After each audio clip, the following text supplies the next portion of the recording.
most expensive gardens. It was originally supposed to be the most expensive formal gardens, but this is good enough. Fitting for all the seasons is different for all, but it's the inevitable truth that spring is condescending to all others. With its lush green grass and floral beauty, the gardens cap it all in. My top gardens right now are Kirkenhof and then Seaside Itachi Seaside Park. Carbon copy. But while a stroll in the garden sounds delightful, would you risk it for an empty wallet? Expensive does not only come in the form of designer clothes and golf clubs. Would you experience an exhilarating fragment of spring, but one that is not easy to get? Number 10, Ace of Diamonds Garden in the UK. The Ace of Diamonds Garden uses gemstones as its theme, bringing bright light and rainbow sparkle to this garden space, adding to its already exquisite view. The link between plants and precious stones is carried through the planting of plant names and associations with precious things. Now, how adorable is that? It's further decorated with a diamond impact. Made.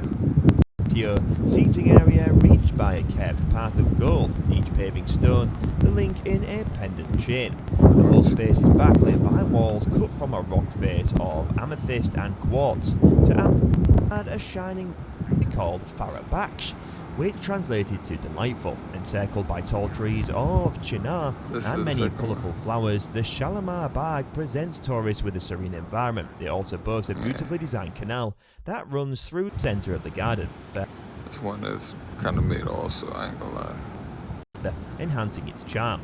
Although you'd think that's all, but the Shalimar Garden has more to offer. Have you romanticised the Paris streetlights? Where here is a sight bound to intrigue you to the core. The main attractions of the Shalimar Bagh are the Chini Khanas. Oil lamps were lit at night at these Chini Khanas, which created a dazzling sight. In present times, however, these Khanas are adorned with flower pots, but don't worry, they still carry the intriguing aura. Number 8. Leonardsley Garden. The Leonardsley Garden in West Sussex is a lush 225-acre property filled with beautiful flower gardens, wallabies, lakes, waterfalls and one-of-a-kind trees. Okay. And for the ones interested in animals and nature, the floral enthusiasts are sure to have a good day too. The gardens are filled with rhododendrons, camellias, Okay. magnolias and azaleas, and the 40-strong mob of wallabies. Many of them albinos keep the garden from being overgrown with weeds, according to the Lawn Care Review. The garden has been owned by the Loader family since Sir Edmund Loader bought the estate in 1989. That's over a century, yet it still stands tall with its reputation and Lawn Care Review. The garden has been owned Just show the flowers. by the Loader family since Sir Edmund Loader bought the estate in 1989.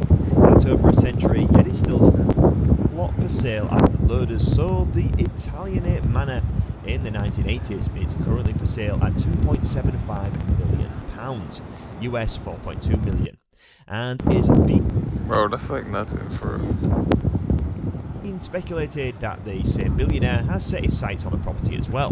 What if the public denied entrance to the magnificent gardens once it's sold? Would all the fantasies crash once it is? Number 7. The Keukenhof Gardens in Lisse, Netherlands.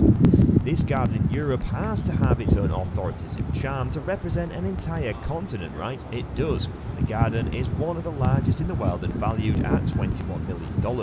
When springtimes arrive, 7 million tulip bulbs also bloom in colour around the garden's pathways and ponds. Of course, every garden's charm blooms best during springtime. The colour of these vibrant flowers will make an amazing photograph that deserves a place on your wall.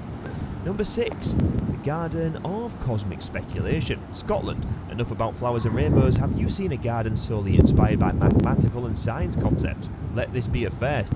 It is only open to the general public on a single day during the whole year. The mystery and aura radiating from a mile away. It was designed and developed by Maggie and Charles Jenks.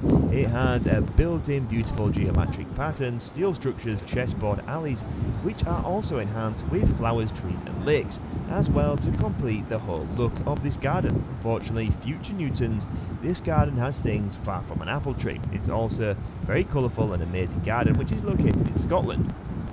Number 5. The Yuyuan Garden in China.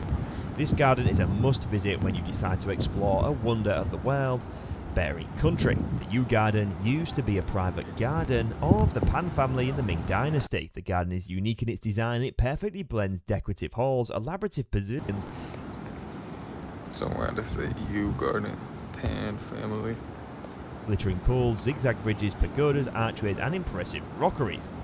If that isn't enough, you can walk to the Jukyu Bridge. If you're interested in the ancient China that is displayed on your average TV shows and books, this is the place that is gonna I don't even see the garden. interest you. Number 4. Jardin Majorelli, Morocco. The Mediterranean is the first thought that would come to your mind when you pay this garden a visit. Jardin Majorelle is a garden which was designed by a French painter called Jacques Majorelle. It was also the garden which was owned by the famous fashion designer called... Alright, this looks dirty. Skipping that. Remnants of the original cement plant and millions of bedding plants in over 900 varieties awaiting you as you wander the gardens. Number 2. Kew Gardens in London, England. Kew Gardens, formerly Royal Botanic Gardens, Kew Botanical Garden located at Kew, site of a former royal estate in London, Borough of Richmond upon Thames. In 2003, Kew Gardens was designated a UNESCO World Heritage Site. Now, this is one of the rare old things in the world where... It's great, but I like formal gardens. And then very exotic and diverse. No, I like the colors. A lot of colors. indulging and spending your time in. Number 1, the Hillwood Estate Museum and Gardens. You know it's out of your league if it's anywhere near Washington, especially when it's named an estate. Make way for the aristocrats as they introduce you to the magnificent beauty. In 1926, landscape architect Willard Gebhardt designed Abermont, creating a landscape moulded around 25 could you show the garden? acres, later owned by Post. When renovating, Hillwood Post incorporated many of the garden designs into her interior design, creating the garden rooms which feature touches unique to the Lunar Lawn and Rose Garden. Post breakfast nook even includes an inside garden of orchids, bringing the outside in. If that isn't reason to compel you to stay at home and thrive in the lush gardens. Now, do you think you'll pay any of these gardens a visit anytime soon? And for those who have, is it worth the hefty cash? If not, share your thoughts on what you think of these Yeah, we're going to all of them. expensive gardens. Please comment your thoughts below. Alright, peace out, everybody. That's it for the next time we'll get a formal garden somehow. Love you, peace.